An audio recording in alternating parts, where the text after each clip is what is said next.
And I believe and trust that the Lord has spoken to us, in diverse ways. And I've been looking at the topic, beware of men. And we started at Matthew chapter number 10, verse number 17, where Jesus told the disciples to beware of men. He himself, he showed us the perfect example. In John chapter number 2, verse number 23 up to verse number 25, where the Bible will tell us that he was in Jerusalem at the Passover during the feast, and many believed in his name when they saw the signs which he did. So many people believed in his name. But Jesus did not commit himself to them. Now, the Bible says this, because he knew all men. In other words, he did not need to be introduced to who men are. So because he knew all men and had no need that anyone should testify of man, for he knew what was in man. So now we looked at some of the virtues, or some of the bad side of men, and we looked at how they have, how man has troubled God, how man troubled Moses, and so on and so forth.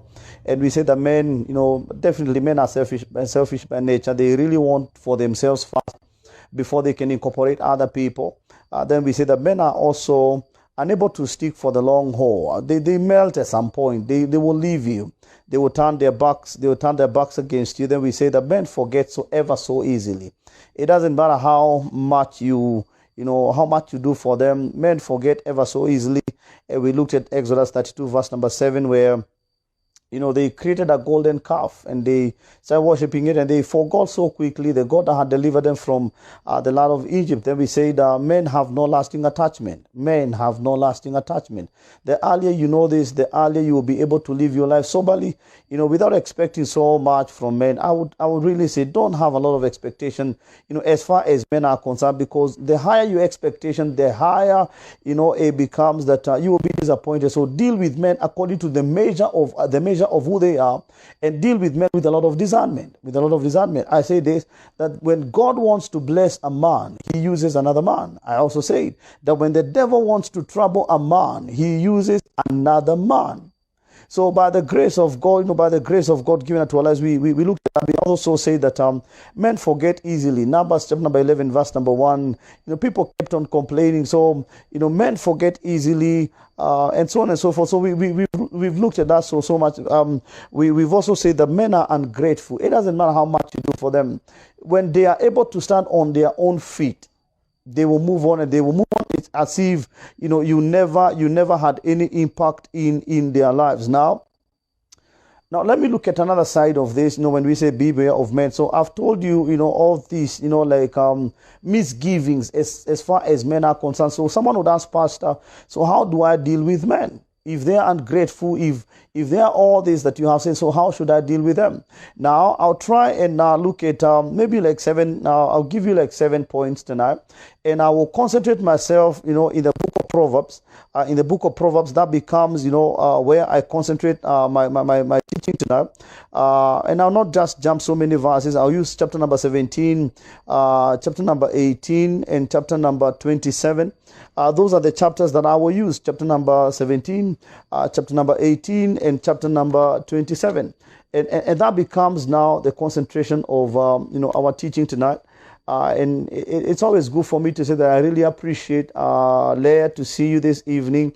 I know you missed us during the day, but, here we are. So the Lord, I know the Lord has something in store for us. I really want to start in Proverbs 12 and verse number 26, Proverbs chapter number 12 and verse number 26. And the Bible will tell us that the righteous should choose his friends carefully, for the way of the wicked leads them astray. That the righteous should choose his friends ever, so carefully, because it says, for the way of the wicked leads them astray. The righteous should choose his friends ever so carefully, because the way of the wicked leads them astray. Now, hear me, child of God. What the Bible is telling us tonight is that there's a correlation between between us and the friends that we have and our destiny in life. There's a correlation between them. And Father, I ask tonight that you will speak to us. I ask tonight that by your wisdom, you would guide us in this broadcast tonight. I know that you have given us men to be blessings to us. But precious Father, even as you said in Genesis 6 and verse number 5, that it is always so important, to be able to scrutinize and have discernment as far as men are concerned, because you say that you regretted ever creating man on the earth. Precious Father, seeing that man, would make you, speak that kind of a statement, it tells us that there is so much that we need to learn about men, and there's so much wisdom that we need to amass even as we deal with men. I ask tonight, impart that wisdom even as I teach your word tonight. I pray, let my tongue be like the pen of a ready writer, and I pray that let the ears of my listeners be ears that hear this wisdom. In Jesus' name I pray, amen. So the righteous should choose their friends carefully. The righteous should choose. It does not, Solomon is not just talking to any other person. He's talking about the righteous, that they should choose their friends ever so carefully. Now, I want to show you seven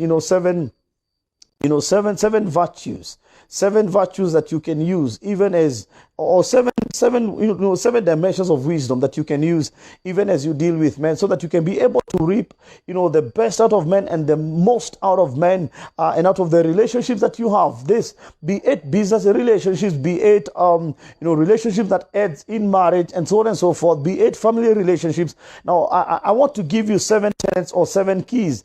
I don't like using the word keys because it sounds like it's a master. It's not just a masterclass. No, there's the wisdom that is employed behind this, the wisdom behind all this. Now, so allow me to say the 7 because I don't have much time. I have like another 20 minutes or so to be a blessing into your life. Now, Proverbs 17 and verse number 9. Proverbs 17 and verse number 9. Bible will say this: he who covers a transgression seeks love, but he who repeats a matter separates friends. One of the things, or one of the tenets that you must employ, or that you must use in our life, I must use in my life, as far as the relationships are concerned, it is the virtue of forgiveness. It is the virtue of forgiveness. Let me say this to you: there isn't a friend alive on this planet that will never hurt you. People will hurt you because people hurt people. At times they do it deliberately. At times they do it, they do it without even their conscience knowing. But at times, they just do it and they never meant to do it.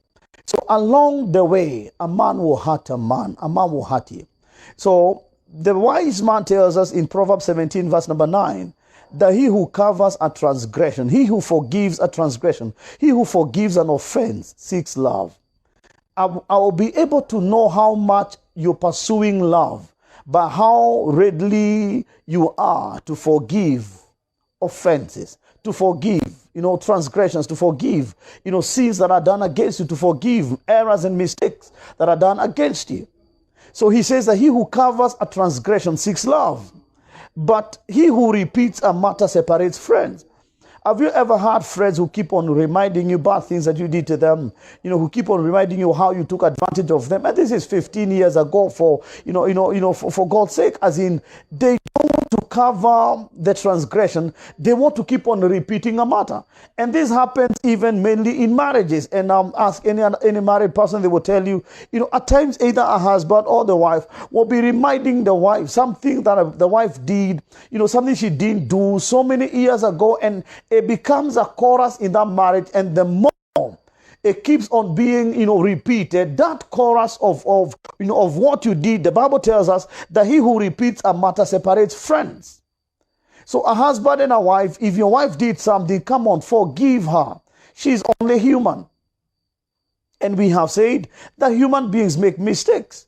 Human beings make mistakes every day of their lives. If you are a man that doesn't make a mistake, you are a woman that doesn't make a mistake. I said here sometimes back, if you find a man or a woman that does not err, that is a man that is so full of pride. Every one of us, we err. The pastor's error, the father's error, the wife's error, the husband's error, children, they error. People in politics, they error. People in government, every one of us, we error. So he who repeats a matter, when you keep on telling someone, remember you did this. If you gave someone money and they never paid you the money, the Bible says he who covers a transgression seeks love. There are people I have let go with my money, not because I didn't need the money, but because I was pursuing love. Is it easy? No, it is not easy. If I was not a Christian, I would do it differently. But if I'm pursuing love, I must learn how to cover what is done against me. I must not pick a bone. I must teach myself to pick a bone with every other person. I must learn how to cover whatever has been done against me. Would you be listening to this broadcast tonight? And there are people who did things against you, maybe places where you worked, a boss who did something against you, or even a house girl that worked for you and she stole sugar, and you have kept the rest of your life saying, oh, you know, you keep repeating that matter, you're separating friends. If you're intentional on having friends, you must learn how to cover errors, mistakes, sins, and transgressions that are done against you. You must learn to cover. You must learn to overlook. You must learn to go beyond what was done against you. Oh, you know, this lady, you know, she said this. You know, oh, you know, this man, you know, he said this. And you keep repeating a matter and you keep on separating friends. If you have friends, if you will maintain relationships that will work for the lengthiest of time, learn how to forgive. That's number one. Number two, the same book of Psalms 17, verse number 17 again. Proverbs 17, verse number 17. Proverbs. I've read Proverbs 17, verse number 9 for those who are joining us right now. And the second thing, the second virtue, the second tenet, the second dimension of wisdom that you must have, if you will learn how to deal with men, is that Proverbs 17 says that a friend loves at all times, and a brother is born for adversity. A friend loves at all times. You really must, and I really must endeavor that my relationships are not seasonal. My relationships are not momental. My relationships are not because of this. It says that a friend loves at all times. Why? Because there are times when it will be hard to love. There are times when it will be so difficult to love particular people. Someone has taken advantage of you. It becomes so hard to love them. See, the Bible will tell us, be at peace with all men. In the book of Hebrews 14:12, that be at peace with all men. So see, child of God, that a friend loves at all times. Make it a commitment. Develop shock absorbers in our relationship. If your marriage is not going right and your husband is not going right, and you don't like what he's doing, you don't like how he's dealing with finances, a friend loves at all times. In as much as that is affecting you, you will not sort it out. They say two wrongs do not make anything right. So a friend loves at all times. Develop shock absorbers in your relationship that I will love to the latter end. Not because when someone is impacting your life with money, you love them. When people are visiting you, you love them. I don't know if you've met these people who think they have the right to be visited, but them, they will never visit you. They will never call you, but they will take an offense and they will really, bring hell up. Because you have not visited them when they were sick, you've not given them money. When they lost someone, close to their life, or even someone who is distant, the grandmother of their grandmother, the step of their grandmother, and they will raise issues. A friend loves at all. Even those people who are unlovable, a friend loves at all times. So develop shock absorbers in you that I will love this man, I will love this woman, I will love my boss, I will love, my juniors, I will love them even when they're unlovable, even when they don't deserve it. Why? A friend loves at all times, and it will give you a lot of peace if you just, decide it in your life. If you just make up your mind and say, I'm gonna love them, even though they don't deserve it. That is what God did. Jesus tells the disciples in John 15, verse number 13, that rarely would a man give his life for another man. So he says that, behold, what manner of love that the Father has given unto us, that we should be called his sons. So Jesus says that, behold, what manner of love that a man would give his life even for his friends. So hear me, child of God, it is what God did for us. He loved us when we were unlovable. He gave us his son when we didn't deserve it. We never even deserved that an angel would die on our behalf. But God loved us and he gave us his son. So a friend loves at all times. You cannot be a fair weather friend to people. No. You got to laugh through thick and thin. You got to laugh during the day, during the night. You got to laugh, on the mountaintop and on the valleys beneath. You got to make up your mind, develop shock absorbers and say, I'm in this for the long haul. Are you the kind of a person that when people need you, you're not available, but you want them to be available for you when you need them? A friend loves at all times. Are people having money love them? Are they going through a stretching life where money is temporarily out of their pockets or temporarily out of supply in their lives? Still love them. You cannot block them. You cannot see them coming this way and you go this other way. No, a friend loves at all times. Now let me address the other side of it. If you have friends, when you're having, when you're going through issues in life, and then you get to the other side of the river, you get to the other side of the sea, you get ashore and everything is good for you. You have a house in Muthaiga or Karen or Lavington or even Kademboni. For those of you who don't know Kademboni is one of the greatest estates we have in Machakos. You have a house in Kademboni. Please do not forget those friends. Do not forget those friends. One of the men who spoke, it may be philosophy, it's not a gospel song, but is a guy from South Africa who said that I think speak to the people on your way up the ladder because you will need them on your way down. You will need them on your way down. We don't say that you're going down or you will keep on rising. But child of God, this is life. You don't have everything. You need people. So a friend loves at all times. So if you have people, that are your friends, mulikuwa mnakula nao mutura, mulikuwa mnakula nao soup. I have some of my best friends, in life right now. Is people about tulikuwa nakulanga nao mutura shilingi 10. Tulikuwa napimia kwa kidole namna hii, mutura na kidole naweko kidole namna hii, inakatiwa hapa na nabeo mtu bwana. Si uongeze tu inchi moja tu hivi zikuwe ya 3 inch, ikuwe ya 4 inch. Na mjamaa anatukatia 4 inch and some of the friends tulikula mutura na wao, we are still friends right now. Ask Pastor Dixon, ask Pastor Joe. We've gone through issues in life and until now we still are friends. Why? A friend loves at all times. Have we had it easy in life? No. We've gone through issues in life, but we are still friends. So a friend will love at all times. Now, the third thing I would want you to see here, or the third wisdom I would want you to see here, it's Proverbs 18 and verse number 19. That a brother offended is harder to win than a strong city. And contentions are like the bars of a castle. I don't talk about contentions, let's talk about on the A part. That a brother offended is harder to win than a strong city. Now hear me, child of God, take care of your friends.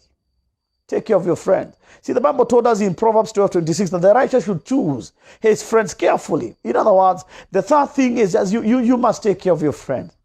Please take care that you don't offend them. Take care that you don't speak recklessly. See, the Bible will tell us in the book of Matthew, chapter number 12, verse number 34, 35 up to 37, that men will give an account for every careless word that they spoke. Matthew 12, verse number 36, that men will give an account for every careless word that they spoke. Don't be careless with your friends. A brother offended is so hard to be won than a strong city.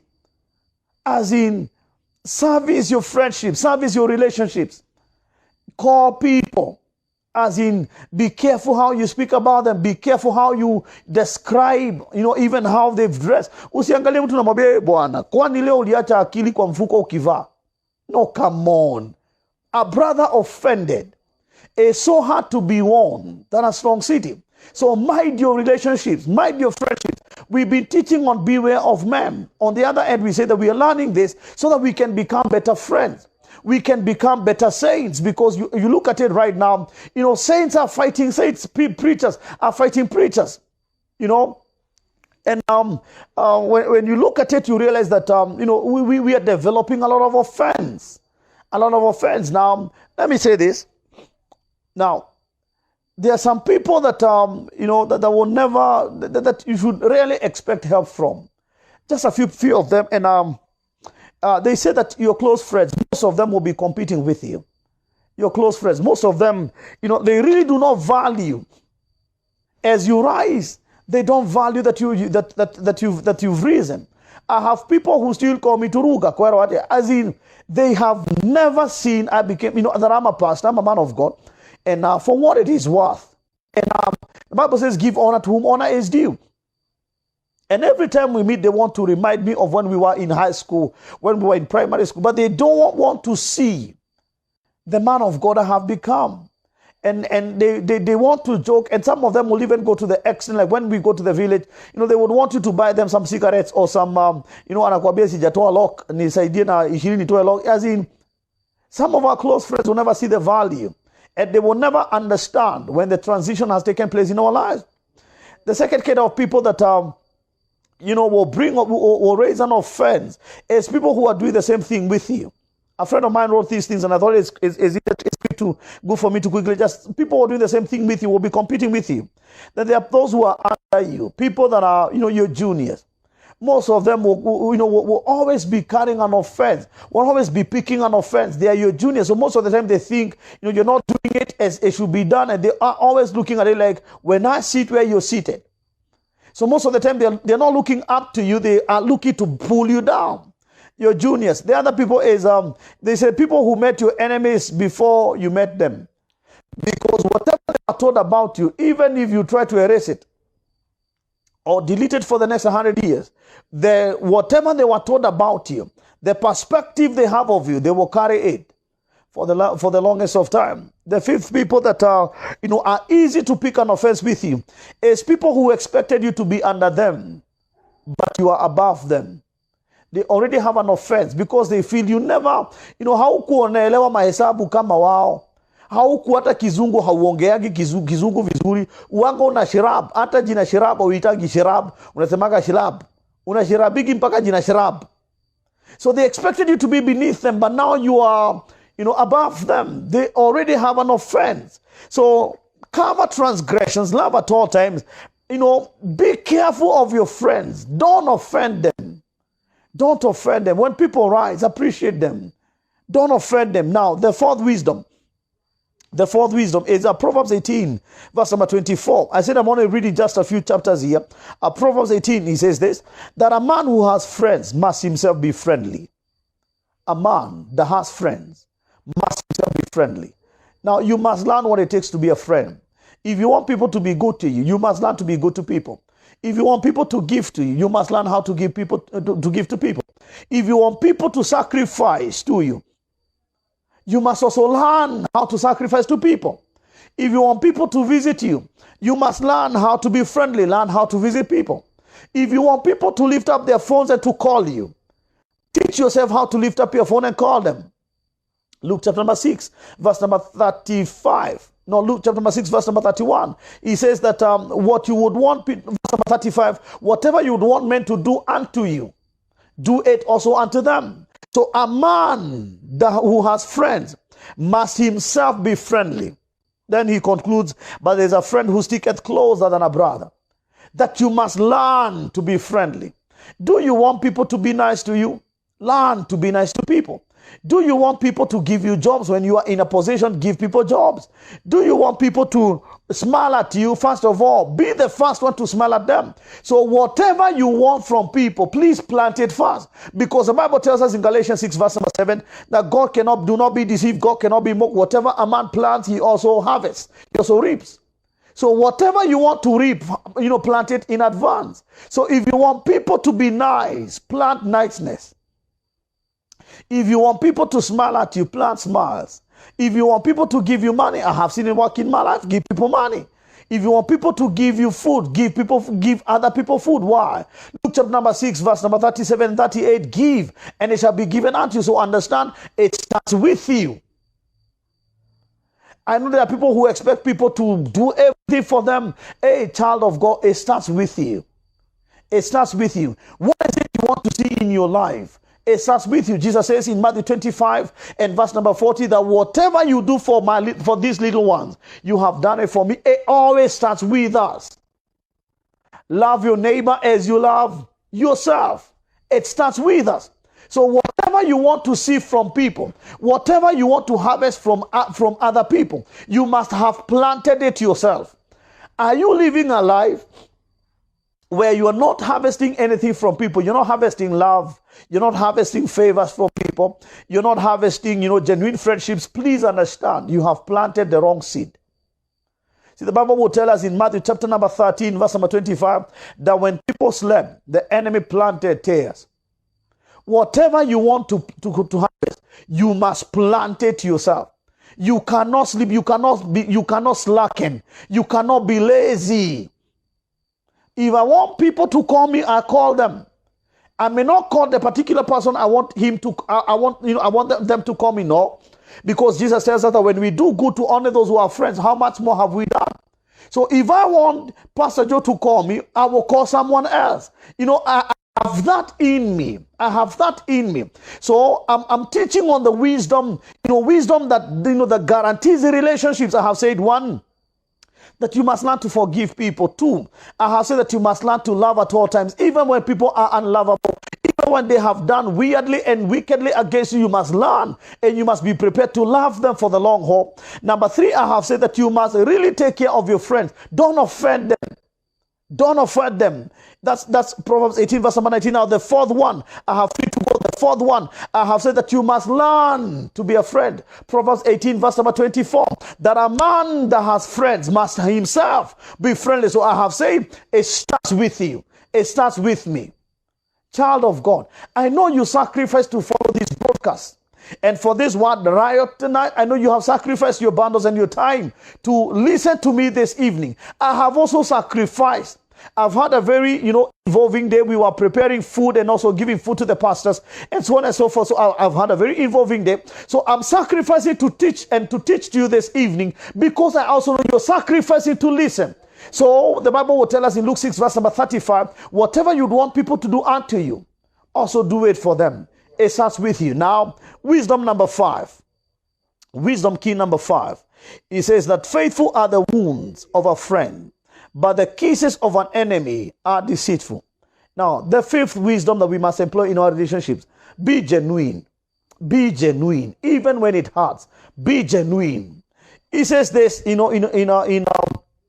Proverbs 27 and verse number 6, the faithful are the wounds of a friend, but deceitful are the kisses of an enemy. I would rather be wounded by a friend than be kissed by an enemy.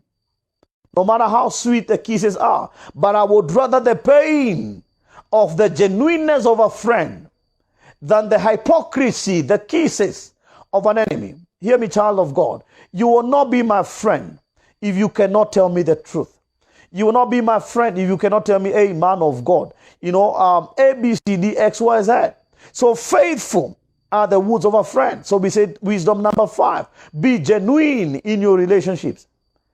Don't stomach every nonsense. Speak it out. Don't stomach every, someone takes advantage of you and you stomach it. Someone insults you and you stomach it. Come on. Faithful are the wounds of a friend. I would rather I tell you the truth, which is hurting as hard as it is for me, because I think I'm full of mercy just like God. I'm one person that is so hard to offend people. And it is not, at times, it is not even a good thing, because at times I find it hard to activate the scripture to hurt someone. But the Bible, also challenges me as a preacher. The faithful are the wounds of a friend and the kisses of an enemy. This means if you cannot tell me the truth, outrightly you have become an enemy and you're kissing my life to destruction. Faithful are the wounds of a friend. Come on, tell that person the truth. Come on, tell them the truth. Faithful are the wounds of a friend. Even though they don't like it, eventually you will have won their soul. They may not listen to you right now. Come on, rebuke them, challenge them, correct them. They may not like it right now, but eventually you will have won their life, because they have a conscience. In their in their most silent of moments, whatever you're saying to them will reverberate in their minds, and their conscience will tell them, even though you didn't like it, Steve was right. So be genuine in your friendship, in your relationships. Now, the 6th one, same chapter, verse number 9. Proverbs 27, verse number 9. The ointment and perfume delight the heart. Now, I love this verse. That the sweetness of a man's friends springs from hearty counsel. That the sweetness of a man's friends comes from a hearty counsel. So wisdom tenet number 6 is that you must gain and you must have hearty counsel. It is not just advice. It is not just speaking. No. It is not just correction. No. This one is counsel.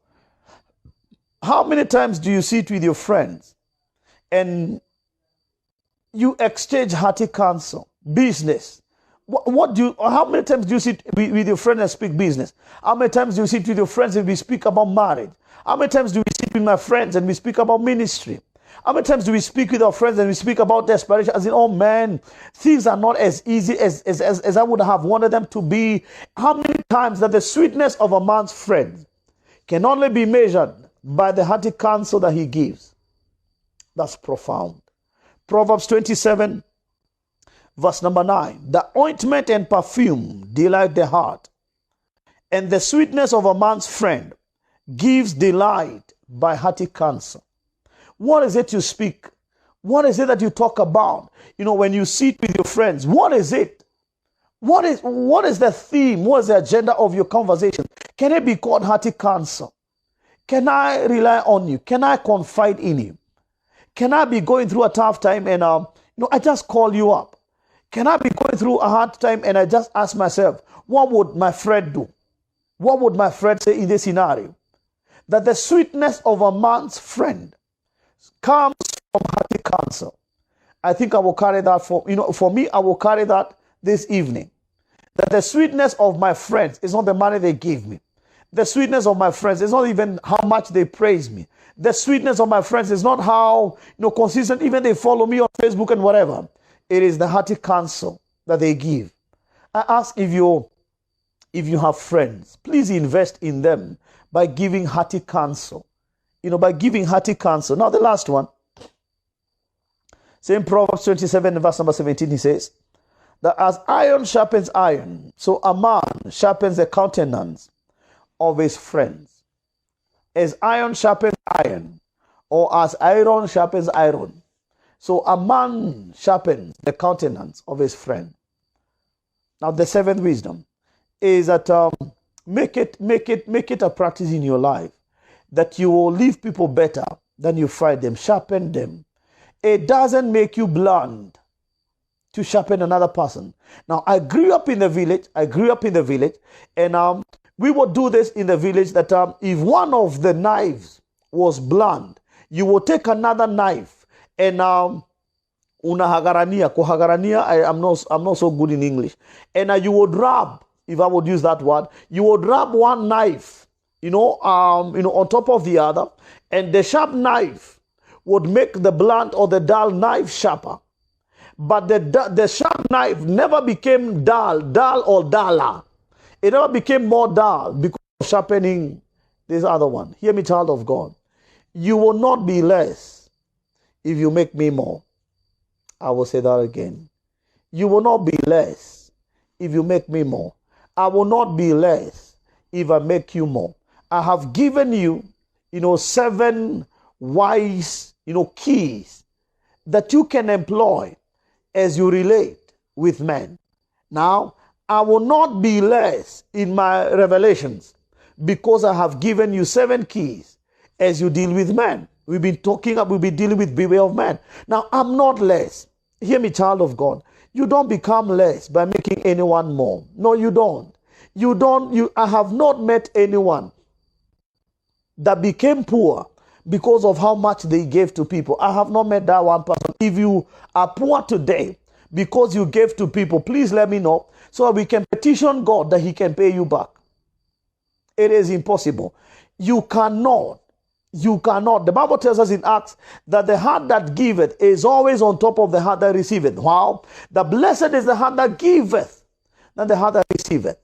Hear me, child of God. I will conclude here wisely and say this.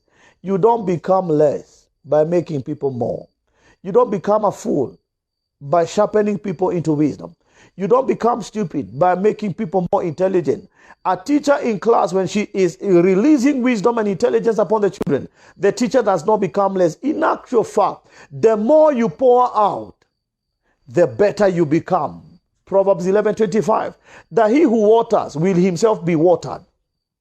So wisdom number 7, make and leave people better than the way you found them.